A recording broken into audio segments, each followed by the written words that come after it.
Are you a nihilist? Then maybe you're just a useless human being.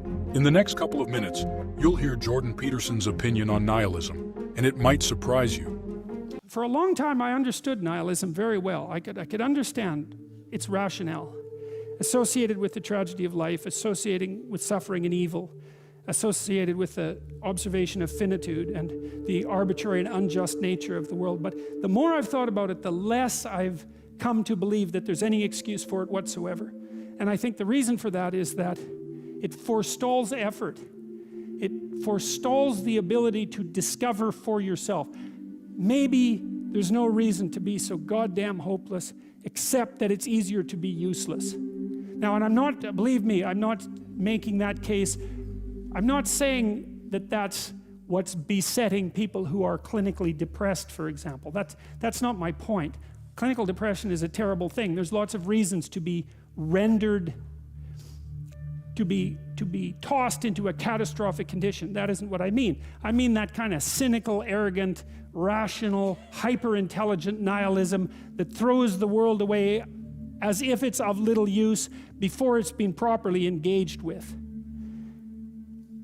Better to engage with it and see what happens, and better to make the assumption that if the world isn't returning to you what it is that you need, then either you're not doing it right or you've conceptualized what you need badly. Why not at least open yourself up to that possibility, right? Because you could be wrong. Hopefully, if you're suffering, this is a great thing to know. Hopefully, if you're suffering, you're wrong. Because if you're suffering and you're right, then there's nowhere to go. So it's very useful to find out whatever errors you might be committing. Another thing that's really interesting about the Jews in the Old Testament, it's a remarkable thing. Every single time they get flattened by God, it's always their fault. They never say the world that God created was corrupt and God is evil. They never say that, no matter what happens, right? No matter what catastrophe occurs, when they have every reason to at least put that hypothesis forward, they don't.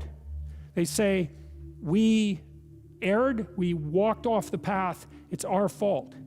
And that's hard, you know, because it puts all the weight of human catastrophe on the human being. That's very hard. But the upside is, it gives you the control. It opens up the door, it opens up the possibility that you could be the person that could set it right if you would just let go of what's in your way. Whatever that is.